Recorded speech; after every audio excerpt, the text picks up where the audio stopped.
Dude, did Russell Brand not do a real solid to Hasan this weekend? Because Hasan was going to dominate the comedy conversation. Oh, yeah.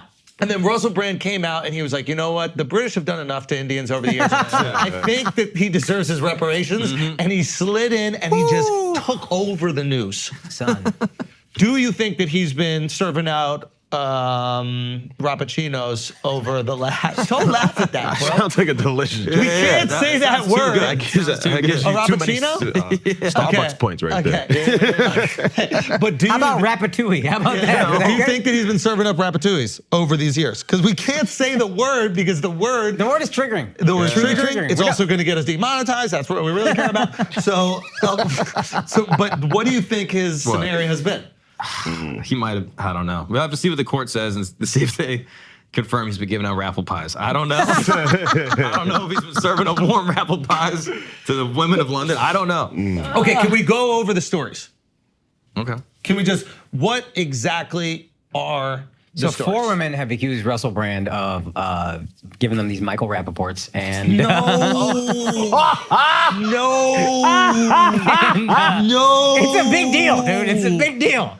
No. I'm not Rappaport. Just screaming in their face. No way. Oh, man. Now listen, we've had Russell Brand on the show. I know. This is We've tricky. had- Why now- didn't you ask him this? Say again? Why didn't you ask him? Well, because I knew it was true. Okay, that's why. It would have made the conversation a little awkward. Yeah. It would have made it a little awkward if you We're brought it trying up. to talk about the metaphysical universe. You know? Because in that universe, It's consensual. No, okay, let's break this down because we should not be having, these kind of funny conversations right now. no, of course not. This is a You know what I serious, mean? Yeah. serious issue. Let's just chill the hell out. Okay. Okay. Should we have a little drink?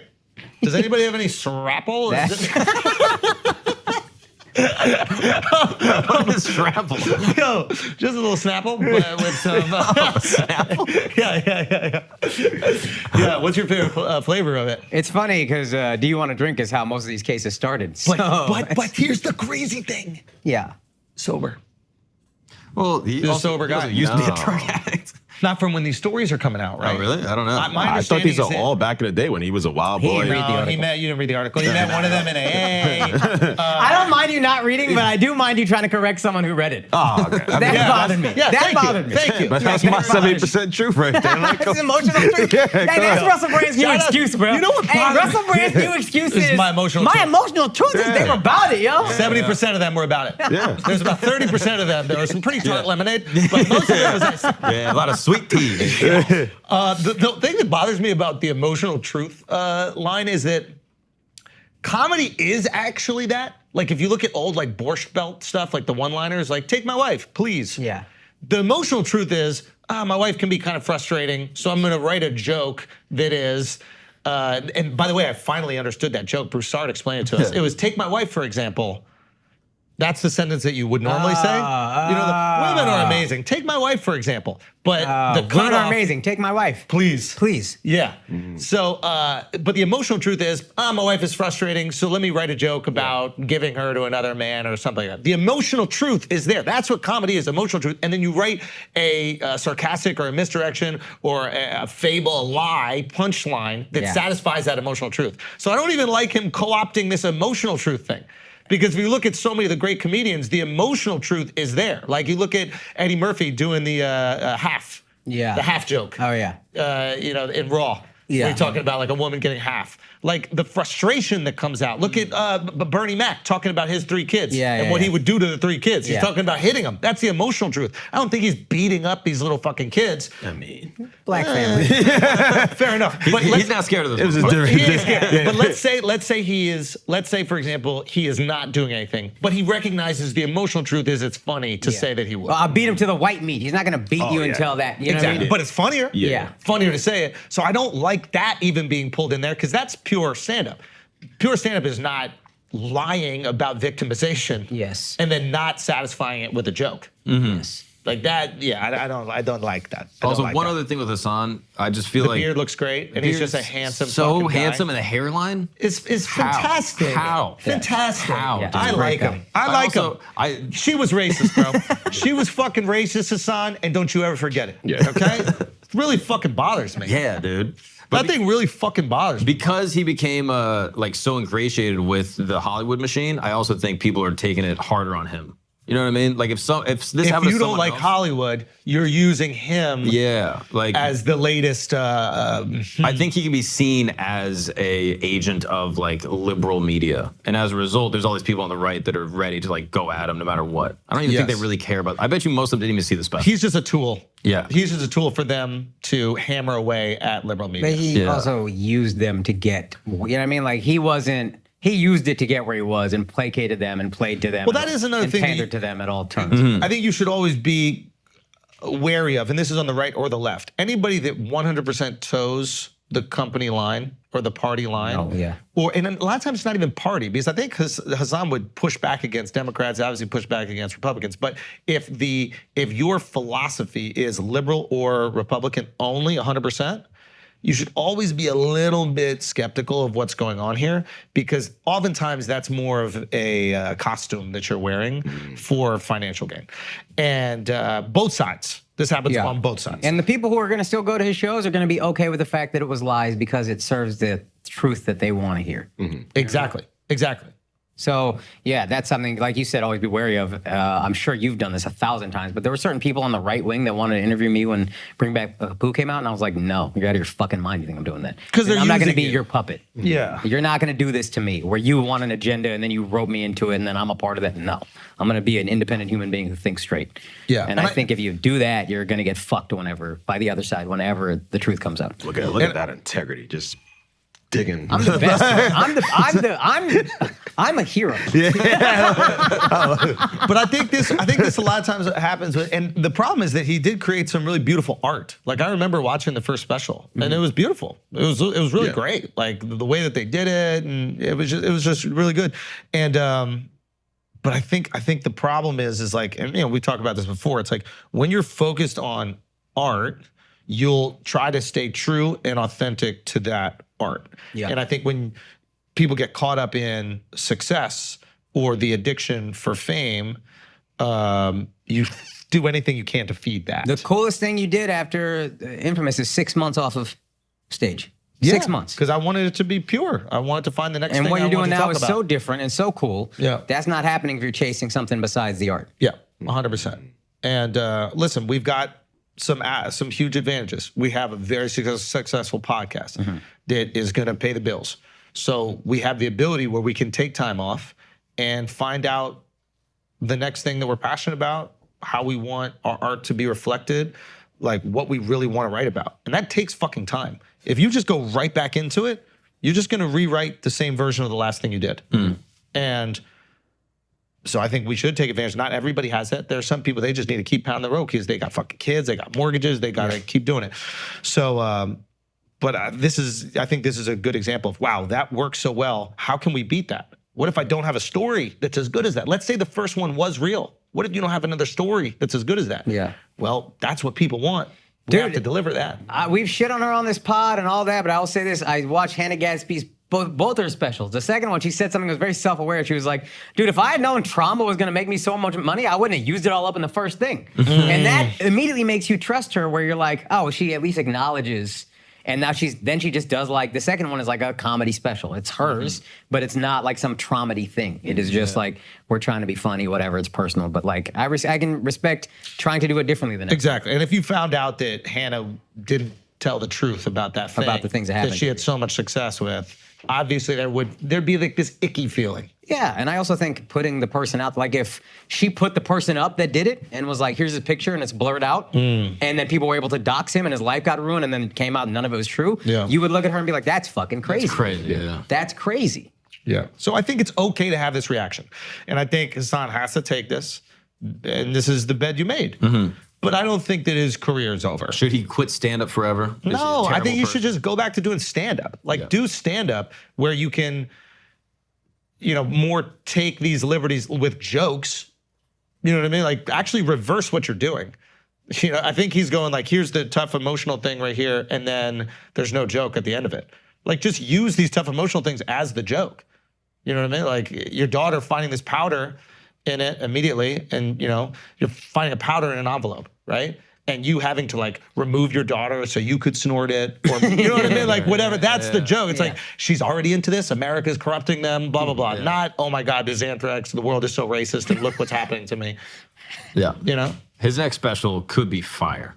If he goes full lie. If he just opens up, like the way Louis opened up with like, so how was your year? You know what I mean? Like, if he's able just to confront it and be really honest about what happened, I think he could just bounce back. Yeah. I mean, that is the beauty of stand-up and art. It's like if you're able to articulate what you were doing, how you did it in an entertaining and fun way, people will listen. Yeah. People will listen. Russell, on the other hand, might have a little bit of a hard time. So what do we think with the Russell thing? Because obviously when we asked him to come on the pod, you know, we'd seen this guy come to America, and like there was this massive splash when he came. He was so fucking charismatic, really funny, charming. In person, very charismatic. Smart, of course, engaging. And then these stories come out. So there's 4 stories. There are 4 different girls that are claiming different, I don't know, versions of sexual assaults and rape. One girl, it's a age thing. I think they started dating when she was 16. Well, no, there's an assault with that because the age thing, she was 16. Yeah. And then Russell takes interest. They go on dates, whatever. Parents weren't into it. She feels like there was grooming involved, but the age of consent in the UK is 16. So that in and of itself isn't illegal. It's just icky, to use your earlier word. But then she says there was also assault within the relationship. I think that he made her give him head while she was sleeping or something like that. Something like that. And like she's like punching him to get, the story says she's punching him to get her off. He won't do it. He finally does. Right. And then he says, allegedly, I just want to see your mascara run away a bit. Which the verbiage is also sounds like the way an English dude would say it. So you're like, well, that sounds like familiar wording. That's rough. Also, he wears mascara too, so maybe that's something that he's more familiar with, and like he just has a greater You understanding. want to see mascara run away? Wash your face, bro. Exactly. I mean, Now her parents didn't approve of the relationship. Are they racist?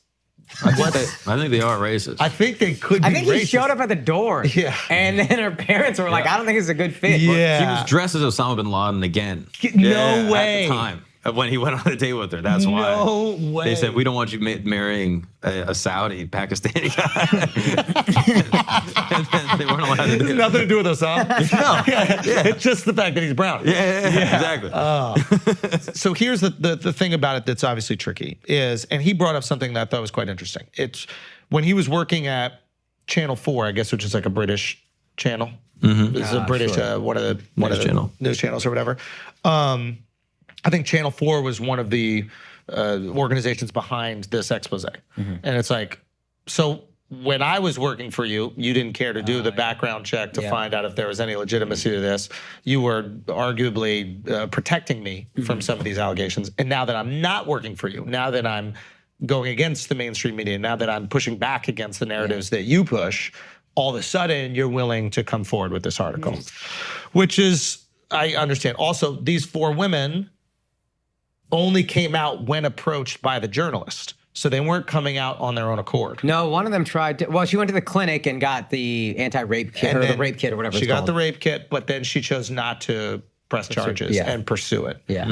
So it is a tricky situation, and women don't pursue these things for many different reasons. Okay, there's embarrassment, there's fear. This is like a famous fear makes person. Complete sense. 100%. So, and he already did something to me that's like 100, gonna terrify me forever. 100. But unfortunately, this also does create room for skepticism. When the journalist is tracking down the girls and going, hey, didn't he do something to you? These other girls said he did it. Hey, didn't he do something? Hey, didn't he do something? And all of a sudden you're trying, you have a specific motive here. The journalist, it appears, doesn't want to find out that he's innocent. Her article is he's a predator. And she's gonna keep asking people until she finds out that he's a predator. Now, we would hope that they have the journalistic integrity if she didn't find out that they were, that she would just go, okay, we're not gonna post anything, I'm not gonna write this article. But again, you don't know, and there is that wiggle room right there. So it's tricky, man. It's really fucking tricky. Do you think his audience will care, assuming that the charges go through and he's not convicted in a court of law because they're not able to prove it, hypothetically? I think it stops him from doing anything in like the industry for a long time unless he is exonerated. I think he kind hasn't of been doing given that up on the industry though. Yeah, he has. It might make things tricky, like having a big time promoter for his tour, or putting out a special on a Netflix or an Amazon or something like that. It might make those things tricky, but he can continue to exist, I think, online and build his following. Multiple allegations is always a lot. That's a lot. That's a lot. Yeah. Now, when he was on the show, you kind of mentioned that he wasn't very Indian, and he was using Indian ideas. Yeah, this is a thing that. Is this one of them? Yeah, do you feel like he's proving his Indianness? Is this one of them? Oh, like wow. now, do you believe it? I don't know if I believe him more. I don't know if I believe, but I like him more. Can he do the Hindu stuff now? Can you give him a Hindu pass? No, that's not Hindu, dude. That's not Hindu. It is a little Indian, but it's not Hindu. Not Hindu. All right? Let's not conflate these two things. The culture and the faith. That's fair. That's fair. Catholics, on the other hand, they don't know nothing about rapists. Yeah, no, of course not, dude. Yeah. That's your faith, dude. Yeah, dude. These guys Not don't- American. These guys don't know what's going on. Come on, man. Anyway, so what are we thinking here? What happens to Russell? Hopefully it's not true. Yes. Like in all these cases, hopefully women are not victimized. Yes. But What's crazy is I think he gets bigger. Oh, if he's accused, and then it turns out that it was bullshit. Well, it doesn't even have to turn out it was bullshit. Like a rape conviction is apparently, I didn't even realize this until recently, really hard. It's even hard to get it to trial. So until that happens, it's just going to be, this is bullshit. Nothing is happening. They're not even making it to 100%. trial. It just gets bigger. yeah, and he has a voice to fight it. Yes, he does. He has a platform. He has everything. Yeah. And a rabid following to So that is the truth. That is the truth, though. If it turns out he is innocent, he is without a doubt bigger. And not only is he without a doubt bigger, he's now a target. He must be doing something crazy. He must be doing something wild. He must be really worth riling silencing. up the elites. Yes, exactly. And he can lean into that 100%. And there seems to be enough wiggle room. The fact that none of these women came forward, the most damning one, obviously, is the girl who went and got the kit done. And she got a rape kit done. And I would assume that there would be DNA from both parties on that. No? Yeah. She would still have to prove that it was not consensual, and this is going to be a he said, she said situation. This is probably why it's important that there are other women involved. But at the same time, you don't know if there's enough evidence, especially this many years later, to prove that. It's a tricky one, yo. Yeah. Yeah. Even talking about this shit is tricky. Like, Yeah. you want to make jokes, but it's,